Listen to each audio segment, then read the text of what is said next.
This video is sponsored by EduQuest. The struggle to find courses that truly speak your language, it's finally over. Welcome to EduQuest, where learning is made just for you. At EduQuest, we bring you a wide range of online courses, from career building programs to skill boosting masterclasses, all in your regional language. Because we believe language should never be a barrier to success. Our courses are tailor made after understanding what today's learners really need. So why wait? Start learning the smarter, simpler way only with EduQuest. Visit eduquest.courses and explore your next course today. And hey, don't miss out on our exciting offers and promotions. Hi friends, இன்றைக்கி புராண கதைகளில் நாம் பார்க்க போகிறது சிவபெருமானின் மூன்றாவது கண் நெற்றிக்கண். அதை பற்றி தான். இந்த நெற்றிக்கண் எப்படி உருவாச்சு அப்படின்னு சொல்லி முதல் பார்ப்போம்.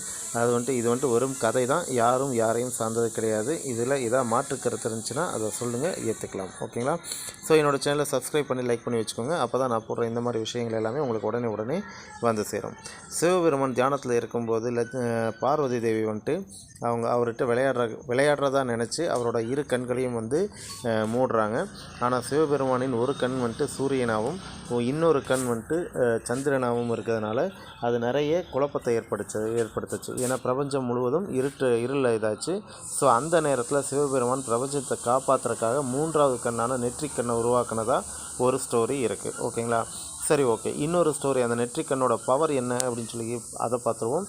இதே மாதிரி சிவபெருமான் ஒரு தடவை பார்த்திங்கன்னா தியானத்தில் மூழ்கி இருக்கார். அவரை எழுப்புறது யாராலையும் முடியாத காரியம், யாரும் போய் எழுப்பவும் மாட்டாங்க. ஸோ அந்த நேரத்தில் காமா அப்படிங்கிற அதாவது காமதேவதை, ஓகேங்களா, அவங்கள அனுப்புகிறாங்க சிவபெருமானோட நெற்றிக்கண்ணை திறக்க சொல்லி. அவங்க போய் என்ன பண்ணுறாங்க அப்படின்னா, சிவபெருமான் மேலே அம்பு விட்டு அவரோட கவனத்தை ஈர்க்கணும் அப்படின்னு சொல்லி பார்க்குறாங்க. ஸோ அதில் டிஸ்டர்ப் ஆகி சிவபெருமான் எந்திரிச்சிட்றாரு, தவத்துலேருந்து எந்திரிச்சிட்றாரு. அதில் கோவப்பட்டு வந்த அதாவது அந்த கோவத்தை பார்த்திங்கன்னா நெற்றிக்கண் வழியாக திறக்கிறாரு. ஸோ அந்த நெற்றிக்கண் வழியாக வந்த தீ ஜுவாலை அந்த காமதேவி அவங்கள எரிச்சிட்றாங்க.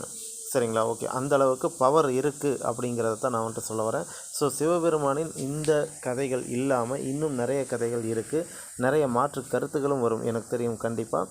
ஸோ அந்த மாதிரி ஏதாவது இருந்துச்சுன்னா கண்டிப்பாக நம்ம சேனலில் டிஸ்கிரிப்ஷனில் தாங்க, அதையும் பார்த்துக்கலாம். நெக்ஸ்ட் டைம் அதை சொல்கிறதுக்கு ட்ரை பண்ணலாம். ஓகேங்களா?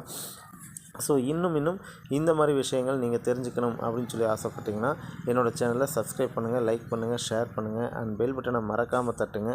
அப்போ தான் நான் போடுற இந்த மாதிரி வித்தியாசமான விஷயங்கள் எல்லாமே, புராண கதைகள் எல்லாமே உங்களுக்கு வந்து சேரும். Okay, thank you.